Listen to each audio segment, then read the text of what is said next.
देखो यहाँ पे जो ये रिप्रेजेंट कर रहा है ग्रेटेस्ट इंटीजर फंक्शन को रिप्रेजेंट कर रहा है, ठीक है।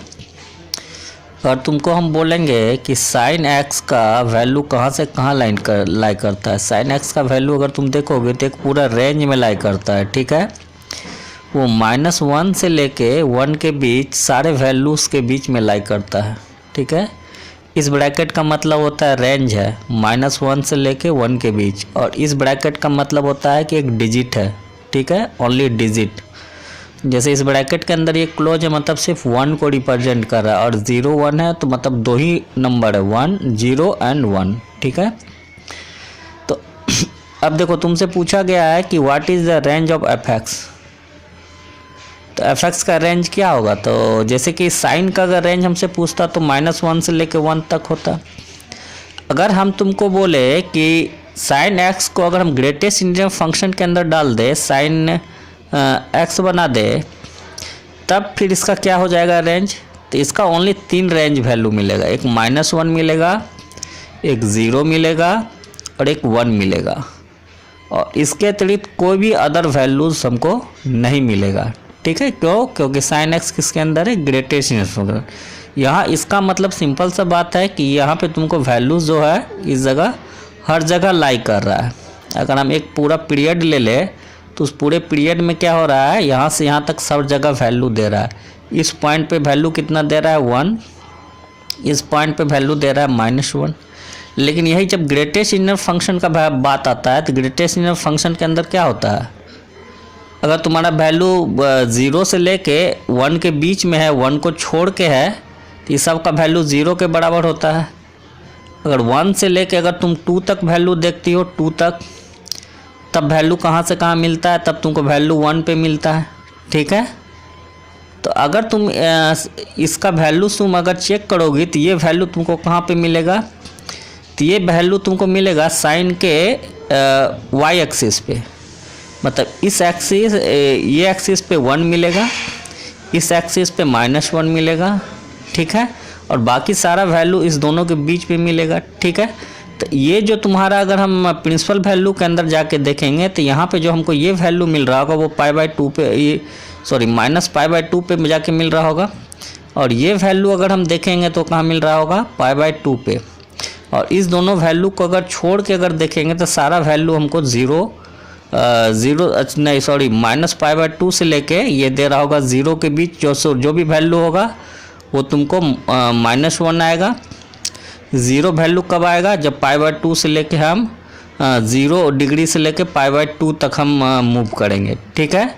मतलब कहने का मतलब है कि अगर साइन एक्स का वैल्यू अगर हम बोले greatest integer function sine x, ठीक है, ये इक्वल टू तुमको अगर -1 वैल्यू दे रहा है तो कहाँ पे देगा, तो हम प्रिंसिपल वैल्यू के अंदर हम जाके अगर चेक करेंगे तो -π/2 से लेके 0 तक, -π/2 से x और 0 डिग्री के बीच में अगर रहेगा तो हमको कितना देगा, -1 देगा। ये 0 वैल्यू कब देगा, जब ये 0 से इक्वल होगा, 0 के इक्वल, यहाँ पे भी इक्वल होगा, ठीक है, x, और लाई कहाँ से कहाँ करेगा, π/2 से छोटा के लिए, ठीक है। और 1 वैल्यू तब देगा जब x का वैल्यू जब π/2 हो, ठीक है। तो ग्रेटेस्ट इंटीजर फंक्शन का यही 3 वैल्यू मिलेगा, -1 0 एंड 1, ठीक है। तो ये जो तुम्हारा क्वेश्चन है ये हाईली एनालिटिकल है, इसको मतलब सॉल्व करके बनाने का कोशिश करेगी तो बस नहीं होगा, ठीक है। उसी प्रकार सिमिलर पैटर्न मेरा कॉस के लिए भी बनेगा, ठीक है। तो साइन का जो वैल्यू आएगा वैसे ही मेरा कॉस का जो वैल्यू चलेगा, कॉस का वैल्यू भी ऐसे होता है -1 से लेके 1 के बीच ऑल वैल्यू, ठीक है, ऑल वैल्यू लाइक करता है। लेकिन अगर हम greatest integer function cos x के बारे में सोचेंगे तो cos x का वैल्यू हमको क्या मिलेगा, तो इसका वैल्यू भी हमको मिलेगा -1 0 एंड 1, ओनली 3 वैल्यू मिलेगा, ठीक है। इसके बीच का रेंज नहीं मिलेगा, ओनली 3 वैल्यू देगा।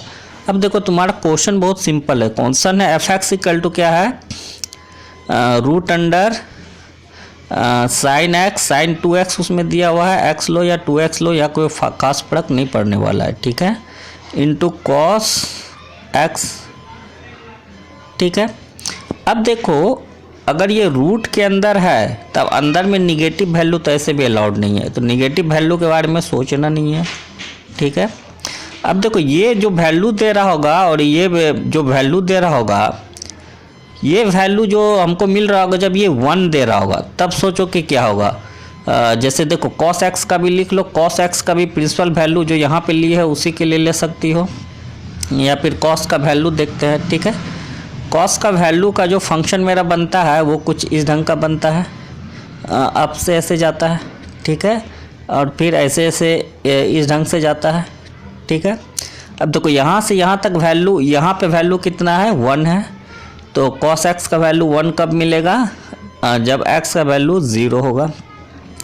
जैसे 0 डिग्री से छोटा यहाँ से यहाँ तक होगा, ठीक है, यहाँ से यहाँ तक सारे वैल्यू क्या होगा 0 होगा, तो 0 वैल्यू तुमको कब मिलेगा, जब x का वैल्यू लाई करेगा 0 से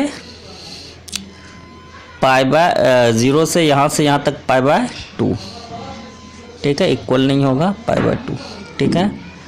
और π/2 से लेके हम यहाँ तक अगर हम मूव करते हैं तो हमको वैल्यू क्या मिलेगा -1। -1 कब मिलेगा, जब π/2 से हम आगे बढ़ते हुए कहाँ तक जाएंगे, पाई तक, ठीक है। इस ढंग से x का वैल्यू के लिए हमको किसका मिलेगा, cos x का। तो देखो यहाँ भी वैल्यू हमको कुछ उसी ढंग का मिल रहा है। अब देखो इस दोनों वैल्यू को बस कंपेयर करके सोचो, ठीक है, और कोई इस क्वेश्चन में नहीं है। ये क्वेश्चन देख के ही आदमी को पता चल रहा है ना कि इसका वैल्यू 0 और 1 ही होगा, क्यों √2 आ ही नहीं सकता है, ठीक है। अगर हमको सिर्फ साइन और कॉस दिया रहता तब हम सोचते कि इसका मैक्सिमम वैल्यू √2 आता है। जैसे तुम्हारा फंक्शन होता है अगर f(x) = sin x ± cos x, ठीक है, sin x ± cos x, तब इसका मैक्सिमम और मिनिमम वैल्यू √2 एंड -√2 एंड √2 के बीच में आता है, ठीक है। तो ये वैल्यू तब होने वाला है नहीं, क्यों, इसके ऊपर भी एक रूट है, तो ये तो ऐसे भी ख़त्म हो गया, ठीक है।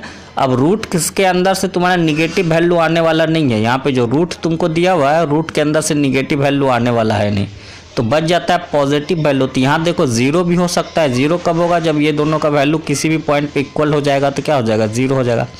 तो एक डिजिट वैल्यू 0 मिलेगा, दूसरा डिजिट वैल्यू क्या मिलेगा, 0 कब मिलेगा, जब ये पूरा का पूरा वैल्यू तुम्हारे 0 से 1 के बीच में मिले, ठीक है।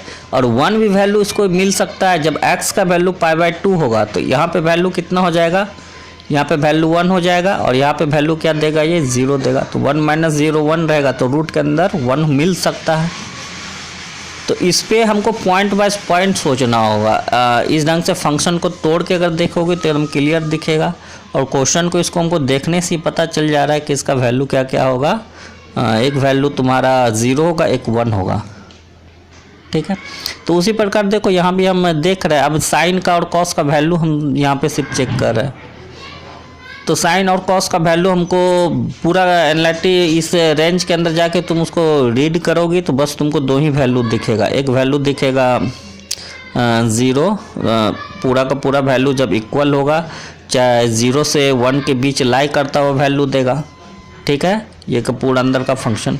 तब f(x) का वैल्यू तुमको क्या मिलेगा, 0, और ये 1 जब वैल्यू दे रहा होगा, 1 वैल्यू कब देगा, जब x का वैल्यू π/2 होगा, ठीक है। तब ये वैल्यू कितना आएगा तुम्हारा, 1 आएगा। जब 1 आएगा तो रूट के अंदर से 1 बाहर निकल के 1 ही होगा, ठीक है। नॉर्मली इसका रेंज होता है √2। अब इसके ऊपर अगर रूट बैठा दे तो एक और रूट बैठना चाहिए था, तो इस ढंग से ये ऑप्शन तो इसी ढंग से ख़त्म हो गया था, ठीक है। तो इस ऑप्शन में कोई दम नहीं था। बात था कि अब 0 और 1 आएगा, या सिर्फ 1 आएगा या सिर्फ 0 आएगा, तो 1 आ सकता है, π/2 लेके देखो। तो इसका वैल्यू को बस चेक करो, क्रिटिकल पॉइंट पे जा जाके इसका वैल्यू चेक कर लो, बस आंसर आ जाएगा, ठीक है। इस क्वेश्चन का सॉल्यूशन करेगी तो नहीं हो पाएगा।